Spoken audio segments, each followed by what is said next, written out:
Welcome to the WWC Advanced Group Design Standards Training module, focused on the integrity of the forcing variable in regression discontinuity designs, RDD studies. You can access all the resources mentioned in this module through the WWC website, whatworks.ed.gov. This module describes the WWC's first RDD standard, sometimes referred to as the integrity standard, which outlines requirements for RDDs to establish the integrity of the forcing variable used in the design.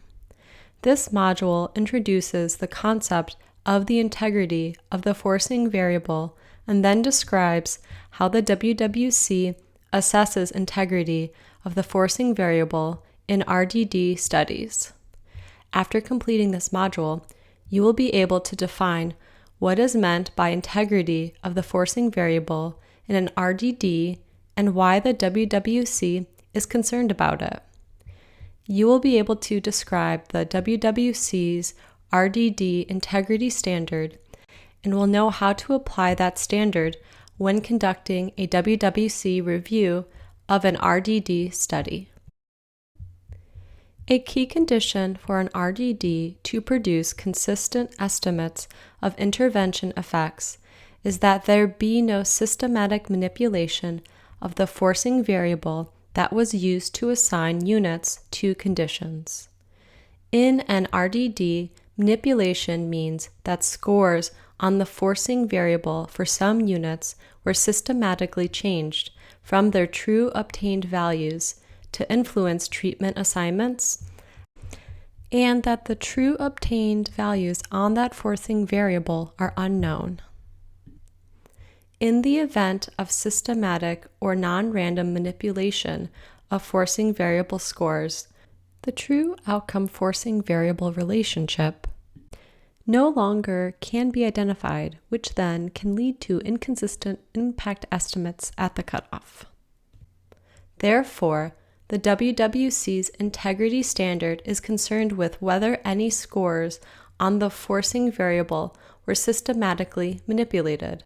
Manipulation of the forcing variable is possible if scorers, or those individuals who assign scores on the forcing variable, have knowledge of the cutoff value that will be used for treatment assignment, and those scorers have an incentive and ability to manipulate scores to ensure that some units will be assigned to a specific research condition. In other words, manipulation is possible when the scoring and treatment assignment processes are not independent. The likelihood of manipulation in an RDD will depend on the nature of the forcing variable, the intervention, and the study design. For example, manipulation may be less likely to occur when the forcing variable is a standardized test score. Alternatively, manipulation may be more likely to occur if the forcing variable is a student assessment conducted by teachers who also have input into treatment assignment decisions. Manipulation is also less likely to occur in scenarios where the researchers determine the cutoff value using an existing forcing variable. For example, a score from a test that was administered before the implementation of the research study. The WWC's integrity standard therefore requires reviewers to assess whether RDD's studies have established the institutional, statistical, and graphical integrity of the forcing variable. As shown in this table from the WWC Procedures and Standards Handbook, or Handbook, to completely satisfy the RDD Standards 1 or Integrity Standard, the RDD study must satisfy 3 criteria. Namely, it must establish A, the institutional integrity of the forcing variable, B, the statistical integrity of the forcing variable, and C, the graphical integrity of the forcing variable. The handbook lists these 3 criteria as criteria A, B, and C under RDD Standard 1. For the purposes of presentation in this training series, hereafter we will describe these as RDD Criterion 1A, 1B, 1C, and so on. To partially satisfy the integrity standard, the study must satisfy at least 2 of these 3 criteria. And if a study does not satisfy at least 2 of these 3 criteria, then the study does not satisfy the integrity standard. We now will describe in greater detail each of these 3 criteria used to satisfy the RDD Standard 1 or the integrity standard. Criterion A of the RDD Standard 1, which we will refer to here as 1A, requires that the institutional integrity of the forcing variable be established. This institutional integrity requirement means that researchers must provide an adequate description of the scoring and intervention assignment process that suggests manipulation was unlikely to have occurred because scorers had either little opportunity or little incentive to manipulate values of the forcing variable. When assessing the institutional integrity of the forcing variable, the question of interest is whether there was both an opportunity and an incentive to manipulate scores on the forcing variable. If there appears to be both an opportunity to manipulate scores and an incentive to manipulate scores, then the study would not satisfy this criterion 1A. It is important to note that assessing institutional integrity requires assessment of whether there was both a clear opportunity and an incentive to manipulate scores. In some cases, there may have been an opportunity to manipulate scores, but no clear incentive to do so. Or there may have been an incentive for manipulation, but no opportunity to do so. In these scenarios, institutional integrity of the forcing variable must be established. In other words, studies will only fail to satisfy this criterion if there exists both an opportunity and an incentive to manipulate scores. When making assessments about the institutional integrity of the forcing variable, reviewers should examine descriptions about the forcing variable used in the design, the cutoff value that was selected, who selected that cutoff, who determined or scored values on the forcing variable, and also the timing of when the cutoff was selected relative to the scoring of values on the forcing variable. For instance, manipulation is less likely to occur if the forcing variable is a standardized test score than if it is a student assessment conducted by teachers who also have input into intervention assignment decisions. And manipulation is often unlikely in cases where the researchers determined the cutoff value using an existing forcing variable.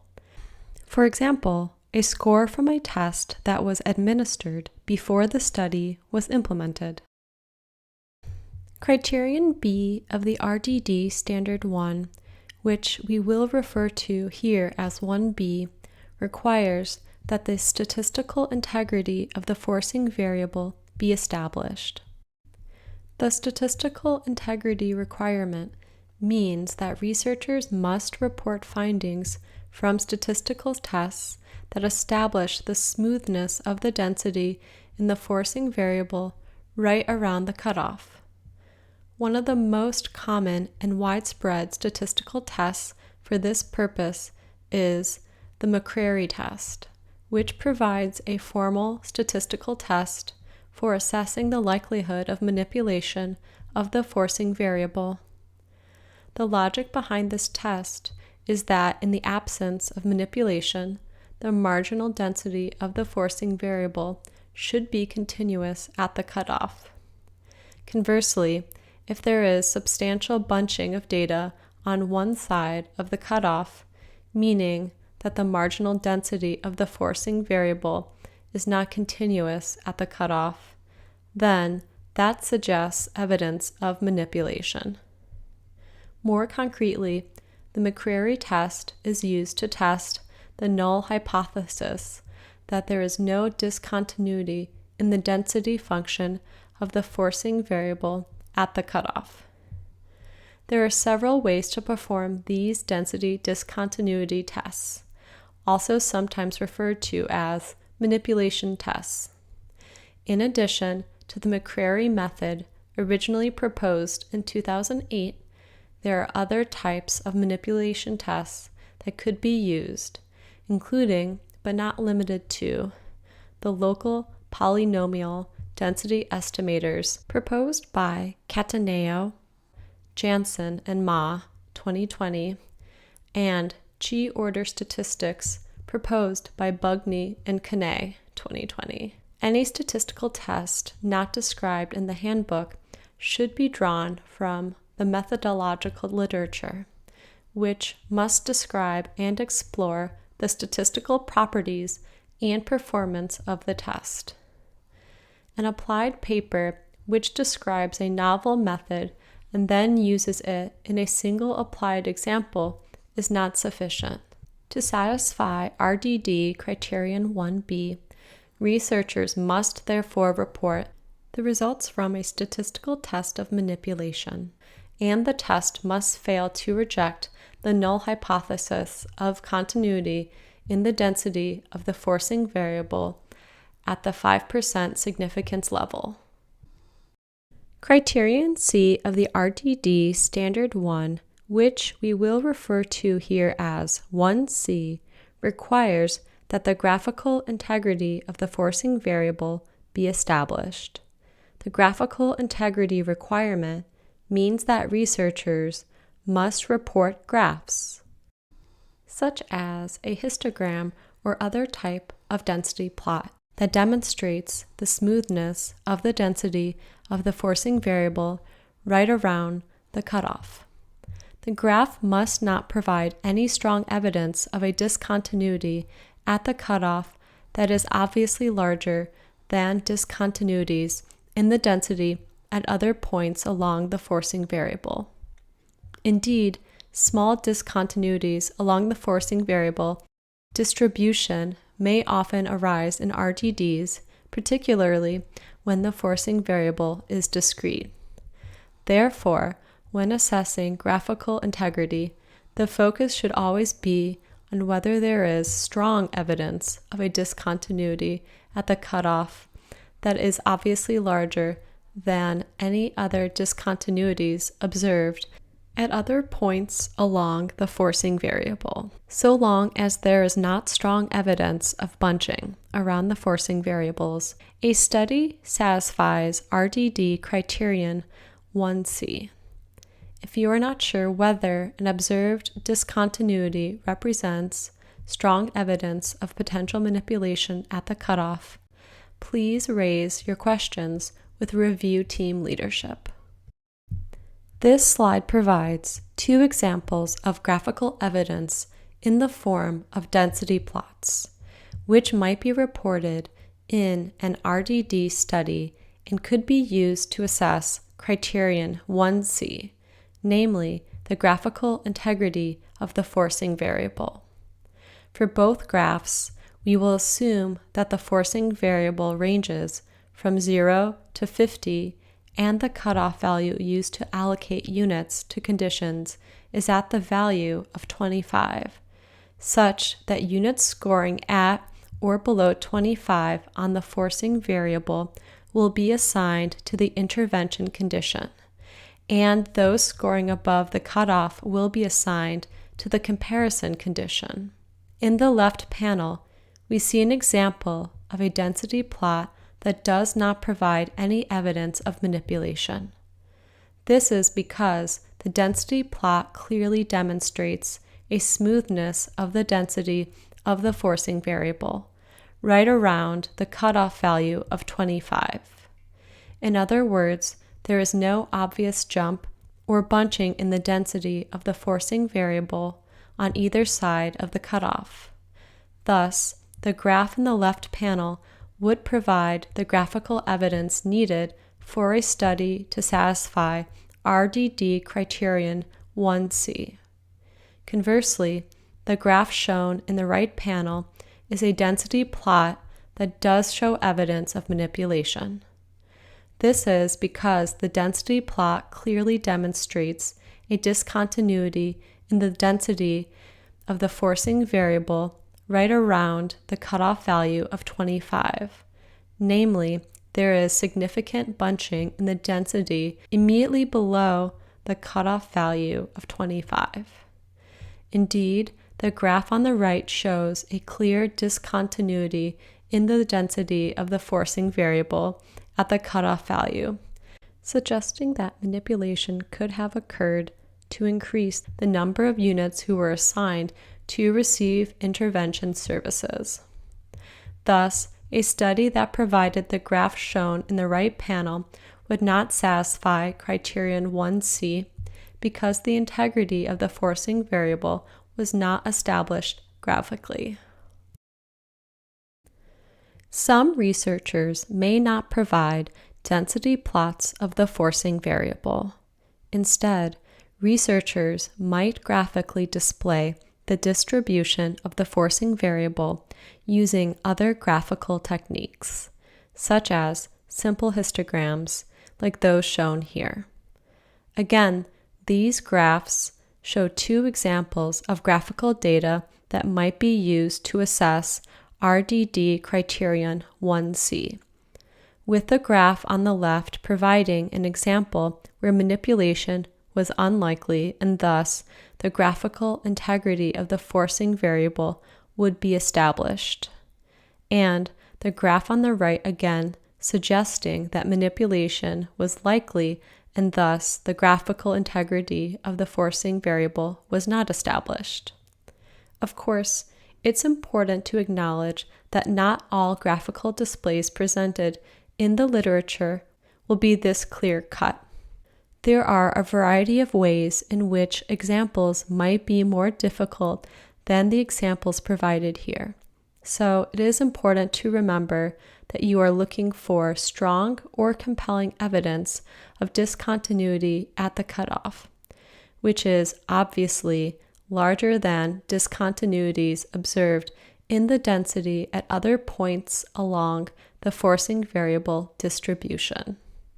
If you are uncertain about the application of this criteria, please consult with review team leadership for guidance.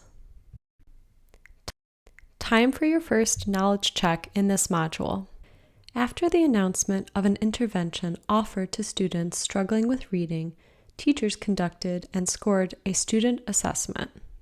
Students with scores below 30 on the assessment were assigned to receive an intervention that included a small monetary bonus of $100 for their teachers to purchase additional books and classroom supplies. Does this study satisfy RDD Criterion 1A, meaning did it satisfy the institutional integrity of the forcing variable? Your choices are A, yes, or B, no. You may want to pause the video now to think about your answer. The correct answer is B. To satisfy the institutional integrity requirement, there must be evidence that manipulation was unlikely because scorers had little opportunity and little incentive to manipulate scores on the forcing variable. In this example, teachers had both a clear opportunity and a clear incentive to manipulate scores. Teachers had a clear opportunity to manipulate scores because they served as the scorers of the forcing variable. Teachers also had a clear incentive to manipulate scores given that assignment of a student to the intervention condition would produce a financial benefit to the teacher with funds to purchase additional books and classroom supplies. Therefore, this study would not satisfy RDD Criterion 1A because the institutional integrity of the forcing variable was not established. If the teachers had graded the assessments before the announcement of the intervention, this study would have satisfied the institutional integrity requirement. In that scenario, the teachers would have had the opportunity to change students' scores, but not the incentive to change the scores because they would not have known about the monetary bonus. Knowledge check 2.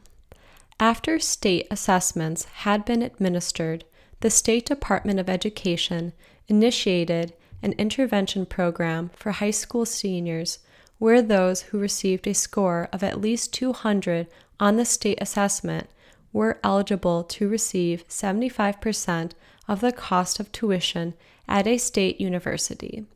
Does this study satisfy RDD Criterion 1A? Meaning, did it satisfy the institutional integrity of the forcing variable? Your choices are A, yes, or B, no. You may want to pause the video now to think about your answer. The correct answer is A. To satisfy the institutional integrity requirement, there must be evidence that manipulation was unlikely because scorers had little opportunity and little incentive to manipulate scores on the forcing variable. Manipulation of the forcing variable could include students cheating on the exam to gain access to the intervention. In this example, manipulation is unlikely because the forcing variable is a standardized test score, and the cutoff value was determined after the test had already been administered and scored.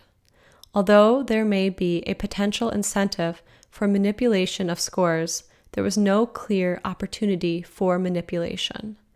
Therefore, this study would satisfy RDD Criterion 1A because the institutional integrity of the forcing variable was established. Knowledge check 3. A state-level standardized developmental assessment was given as part of an intervention to increase college graduation rates. Undergraduate students who scored below a specified numeric cutoff were required to take additional developmental courses at their own expense. Prior to the administration of the developmental assessment, students were notified about this new intervention program, as well as the score that would place them in developmental courses or not. Students could retake the developmental assessment to try to improve their scores. The authors used the highest score among all attempts as the forcing variable in their impact analyses. Does this study satisfy RDD Criterion 1A? Meaning, did it satisfy the institutional integrity of the forcing variable? Your choices are A, yes, or B, no. You may want to pause the video now to think about your answer. The correct answer is B. To satisfy the institutional integrity requirement, there must be evidence that manipulation was unlikely because scorers had little opportunity and little incentive to manipulate scores on the forcing variable.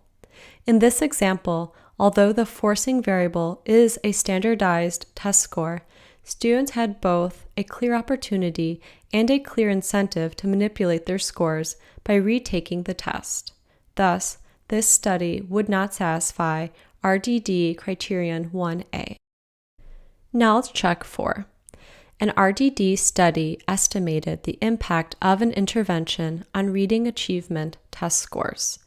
The authors reported that the McCrary test for discontinuity in the density of the forcing variable at the cutoff was non-significant, but the authors reported neither an exact p-value nor the alpha value used to assess significance. Does this study satisfy RDD Criterion 1B, namely the statistical integrity requirement? Your choices are A, yes, or B, no. You may want to pause the video now to think about your answer. The correct answer is B. To satisfy the statistical integrity requirement, the statistical integrity of the forcing variable must be demonstrated at the 5% significance level. Although the authors reported that the McCrary test was not statistically significant, they did not report the exact p-value nor the alpha value used to assess statistical significance. If the authors had reported that the McCrary test was non-significant at the 5% level, then the study would have satisfied RDD Criterion 1B. However, because the authors could have plausibly assessed statistical significance at the 10% or some other level, the statistical integrity of the forcing variable has not been established. Therefore, this study would not satisfy RDD Criterion 1B. However, if information about the significance level has potential to change the study's final rating, the review team should send an author query to request clarification on this point. Now to check 5. An RDD study examines the impact of a college and career readiness intervention on students' high school graduation and college enrollment outcomes. The intervention was delivered to high school juniors and provided career readiness courses for students who scored below a test score cutoff. The authors provided the following graph in a technical appendix. Does this study satisfy RDD Criterion 1C, namely the graphical integrity requirement? Your choices are A, yes, or B, no. You may want to pause the video now to think about your answer. The correct answer is B. To satisfy this criterion, the graphical integrity of the forcing variable must be established through a graphical analysis that demonstrates the smoothness of the density of the forcing variable right around the cutoff. Because there is obvious bunching on the left side of the cutoff, and the discontinuity in the density at the cutoff is obviously larger than any other observed discontinuities at other points along the forcing variable, graphical integrity has not been established. Therefore, this study would not satisfy RDD Criterion 1C. When applying the RDD Standard 1, there are no unique considerations required when reviewing cluster assignment RDDs. The RDD Standard 1 is assessed using individual level or cluster level data, depending on what type of data the researchers analyzed. For example, if schools were assigned to conditions in an RDD study and the researchers estimated the impact of the intervention by examining student standardized test data average to the school level, then RDD standards 1B and 1C could be assessed using either school level or student level data. Some RDDs may report aggregate or pooled impacts for some combinations of forcing variables, cutoff values, and/or samples. The WWC defines an aggregate impact as the weighted average of impacts that are calculated separately for every combination of forcing variable, cutoff, and sample. Pooled impacts, on the other hand, are defined as those where data from each combination of forcing variable, cutoff, and sample are standardized and grouped into a single data set, from which a single impact is calculated. If an RDD study does report aggregate or pooled impacts, additional considerations are needed when applying the WWC's RDD standards. Before discussing the additional considerations required when reviewing aggregate or pooled impact findings, let us cover a few general considerations.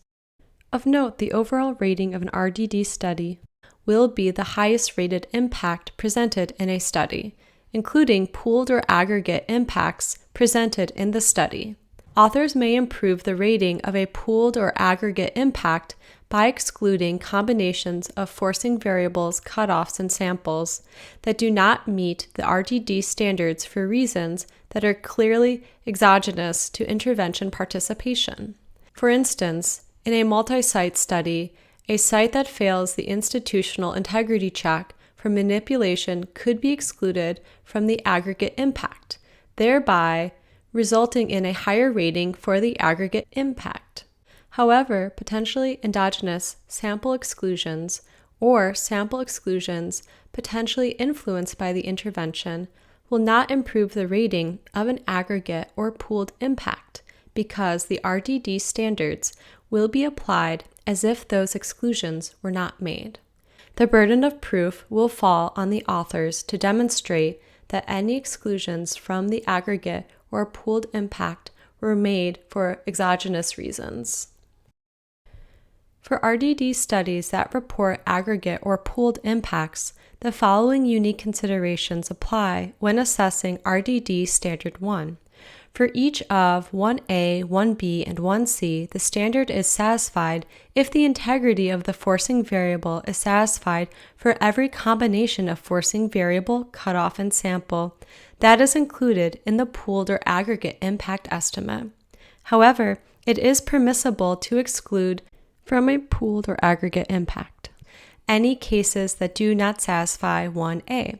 For example, if a pooled or aggregate impact is estimated using data from 5 sites, but RDD Criterion 1A is not satisfied for one of those 5 sites, then the pooled or aggregate impact would not satisfy this criterion.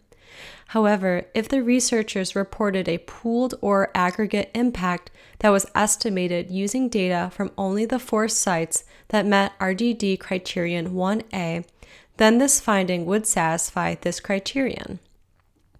When assessing RDD Criterion 1B in the case of a pooled impact, applying an appropriate statistical test to the pooled data also can satisfy this criterion, and it again is permissible to exclude from the pooled or aggregate impact any cases that don't satisfy 1B.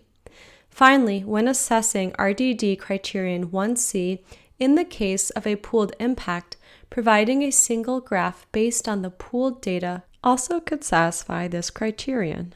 And it is again permissible to exclude from the pooled or aggregate impact any cases that don't satisfy 1C.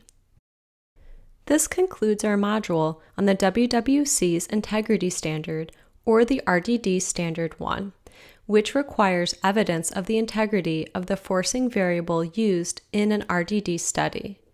Let's review what we discussed in this module. We described the 3 criteria used to assess the integrity standard, namely the criteria for establishing institutional, statistical, and graphical integrity of the forcing variable. To completely satisfy the RDD Standard 1, an RDD study must satisfy 1A, 1B, and 1C by establishing the institutional, statistical, and graphical integrity of the forcing variable. To partially satisfy the integrity standard, a study must satisfy any 2 of the 3 criteria. Any RDD studies that do not satisfy at least 2 of the 3 criteria will not satisfy the integrity standard.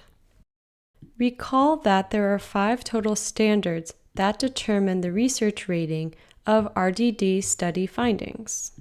You are now familiar with one of the 5 standards. For RDD study findings to receive a rating of meets WWC standards without reservations, the finding must completely satisfy the integrity standard.